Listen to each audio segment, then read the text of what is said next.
तो पंडित जी, गृह प्रवेश में तिथि और पक्ष दोनों ही बहुत महत्वपूर्ण बताए जाते हैं, इसके पीछे की वजह? देखो, ऐसा है कि हमारे यहाँ जो है ज्योतिष शास्त्र में एक किताब है मुहूर्त चिंतामणि,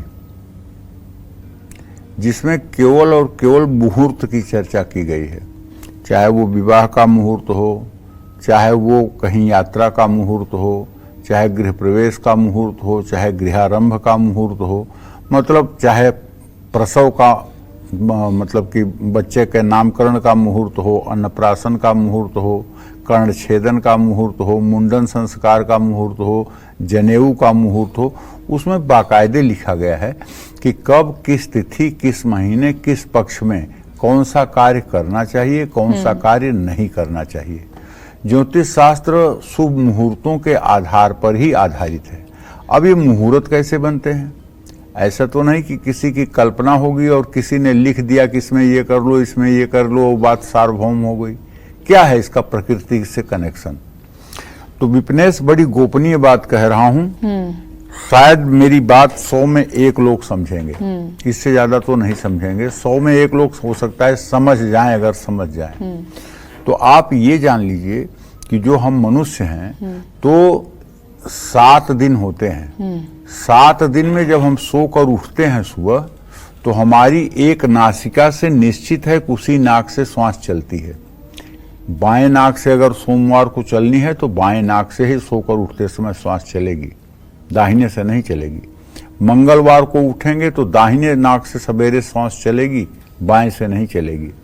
तो ये 54 मिनट के बाद श्वास बदलती रहती है, ठीक है। तो इस चीज को आधार मान करके किस श्वास में, किस तत्व में और किस, मतलब कि इड़ा में कि पिंगला में कौन सा मुहूर्त करना चाहिए और किस महीने की, किस पक्ष की तिथियों में कैसे ये श्वास चलता है, उसका मूल्यांकन करके तब ये मुहूर्त का निर्धारण होता है, तब ये मुहूर्त का निर्माण होता है। ऐसा नहीं है कि जो लोगों के समझ में आ गया कि इस महीने में कर लो, इस महीने में ना करो, और वो लिख के दे दिया तो वो सार्वभौम हो गया, ठीक है। इसीलिए कई कार्यक्रम में मैंने ये भी कहा है कि यदि आपको कहीं जाना है, कुछ करना है, किसी से मिलना है, आपको इंटरव्यू देने जाना है और मुहूर्त नहीं है यात्रा का, योगिनी ठीक नहीं है, चंद्रमा की स्थिति ठीक नहीं है, तो क्या आप इंटरव्यू देने नहीं जाएंगे? क्या आप इंटरव्यू को बाइकाट कर देंगे? नहीं ना।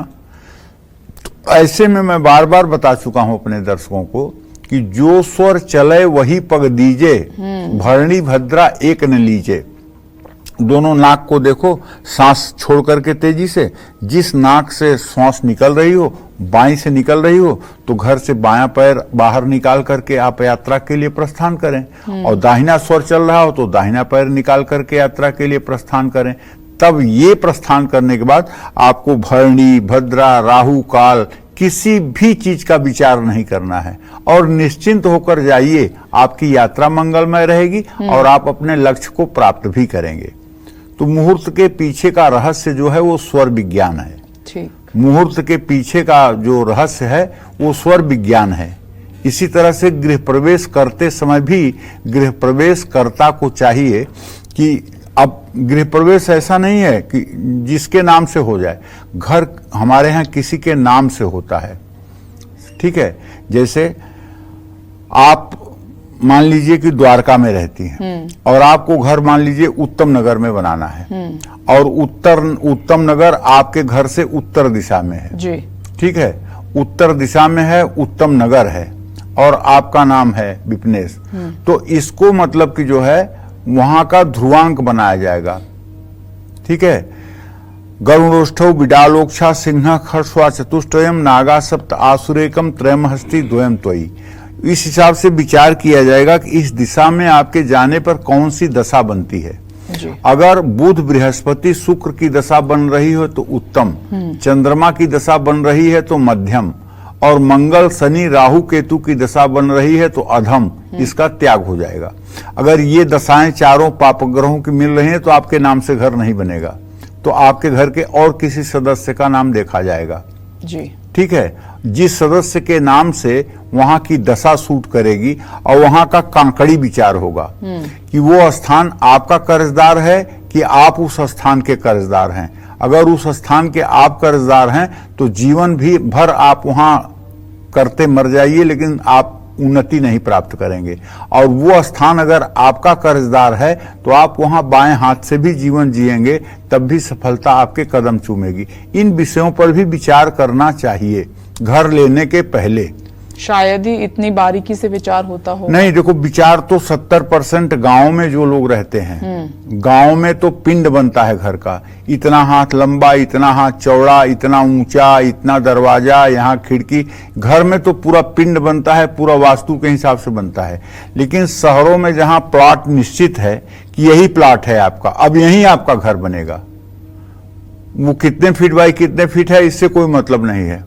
फ्लैट में तो अमूमन ये स्थिति नहीं होती है। लेकिन ये तो आप कर सकते हो ना कि आप जहां से वहां जा रहे हो वहां का काकड़ी विचार तो कर सकते हो ना, वहां का काकड़ी विचार कर सकते हो ना। काकड़ी विचार एक ऐसा विचार है, जैसे मान लो आप तो ये मैं गृह प्रवेश से पहले करना होता है या जब? गृह प्रवेश नहीं, घर खरीदने से पहले, घर लेने से पहले करना होता है।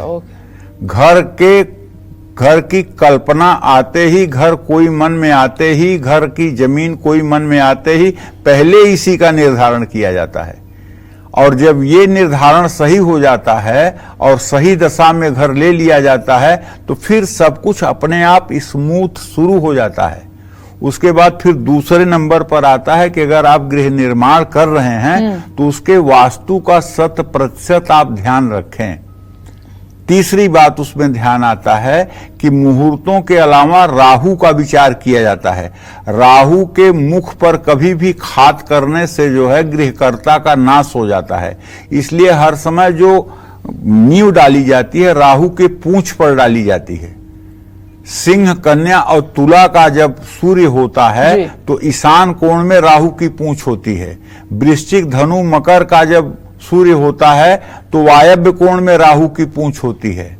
इसी तरह से मीन, मेष और वृषभ राशि में जब सूर्य होता है तो राहु की पूंछ नैऋत्य कोण में होती है। इस तरह से खात अर्थात नींव डाली जाती है।